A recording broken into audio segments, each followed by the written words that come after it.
Assalamualaikum warahmatullahi wabarakatuh. Halo teman-teman sekalian, kami dari kelas 12 IPA 6, kelompok 5, akan menjelaskan tentang reformasi di Indonesia. Laporan ini disusun oleh Alia Hainapa Jihapu, Bayu Pratama, Doni Ardiansyah, Naufal Akbar Fahrizal, Resta Ariela, dan juga Siva Aura. Untuk teman-teman sekalian, selamat menyaksikan. Pengertian reformasi. Reformasi merupakan suatu perubahan yang bertujuan untuk memperbaiki kerusakan-kerusakan yang diwariskan oleh Orde Baru atau merombak segala tatanan politik, ekonomi, sosial, dan budaya yang berbau Orde Baru. Tujuan reformasi. Dalam rangka menanggapi tuntutan reformasi dari masyarakat dan agar dapat mewujudkan tujuan dari reformasi tersebut, maka B.J. Habibie mengeluarkan beberapa kebijakan, di antaranya 1. Kebijakan dalam bidang politik. Reformasi dalam bidang politik berhasil mengganti 5 paket undang-undang masa Orde Baru dengan 3 undang-undang politik yang lebih demokratis. Berikut ini 3 undang-undang tersebut. Yang satu ada Undang-Undang Nomor 2 Tahun 1999 tentang partai politik. Yang kedua ada Undang-Undang Nomor 3 Tahun 1999 tentang pemilihan umum. Yang ketiga ada Undang-Undang Nomor 4 Tahun 1999 tentang susunan dan kedudukan DPR atau MPR. 2. Kebijakan dalam bidang ekonomi. Untuk memperbaiki perekonomian yang terpuruk, terutama dalam sektor perbankan, pemerintah membentuk Badan Penyihatan Perbankan Nasional (BPPN).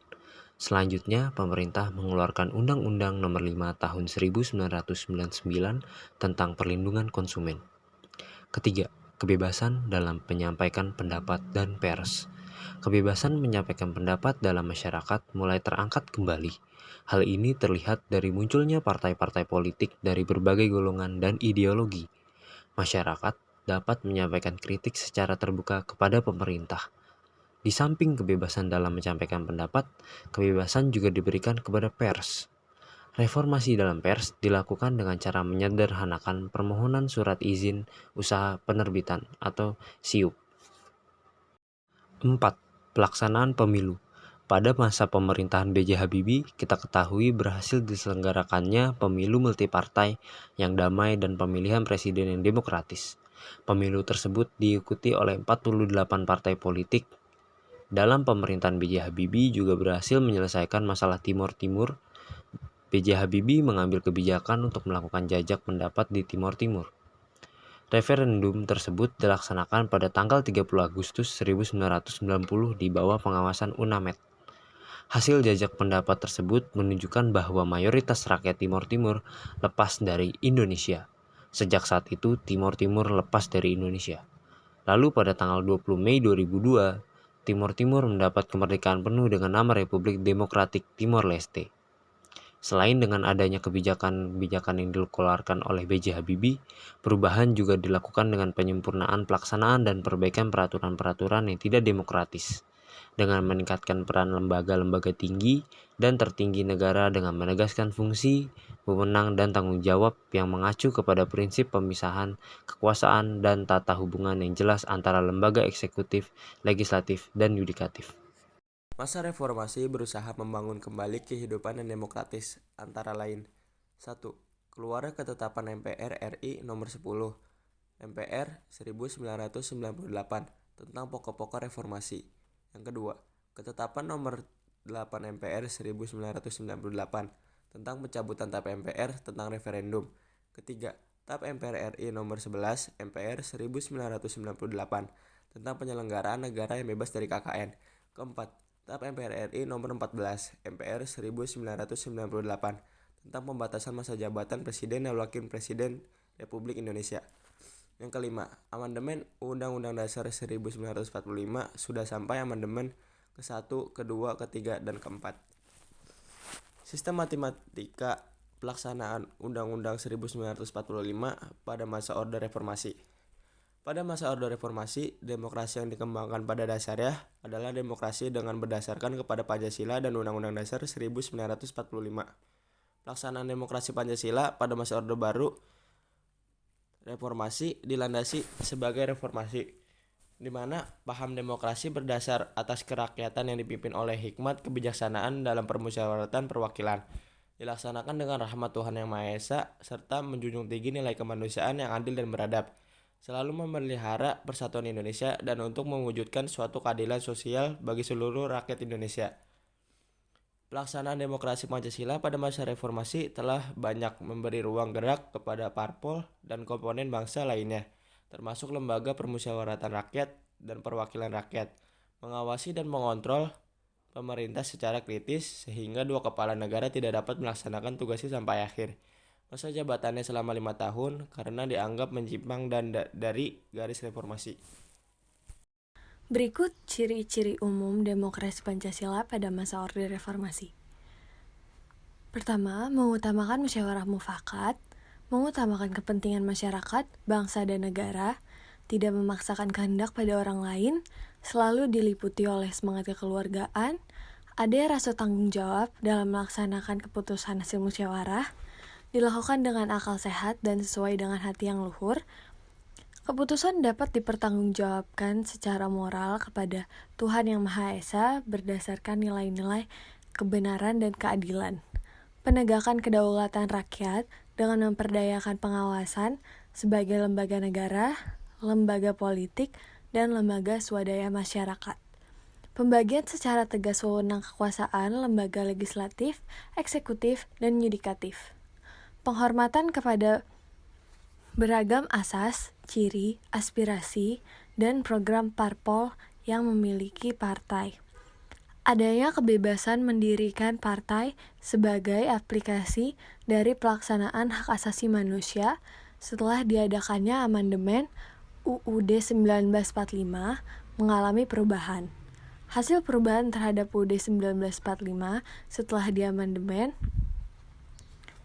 yaitu pembukaan pasal-pasal 21 bab 73 pasal 170 ayat 3 pasal peraturan peralihan dan 2 pasal aturan tambahan. Sistem pemerintahan pada masa Orde Reformasi dapat dilihat dari aktivitas kenegaraan sebagai berikut. Yang pertama, kebijakan pemerintah yang memberi ruang gerak yang lebih luas terhadap hak-hak untuk mengeluarkan pendapat dan pikiran baik lisan ataupun tulisan sesuai pasal 28 UUD 1945 dapat terwujud dengan dikeluarkannya UU nomor 2 tahun 1999 tentang partai politik yang memungkinkan multipartai. Yang kedua, upaya untuk mewujudkan pemerintahan yang bersih dan berwibawa serta bertanggung jawab dibuktikan dengan dikeluarkan ketetapan MPR nomor IX MPR 1998 yang ditindaklanjuti dengan UU nomor 30 tahun 2002 tentang Komisi Pemberantasan Tindak Pidana Korupsi.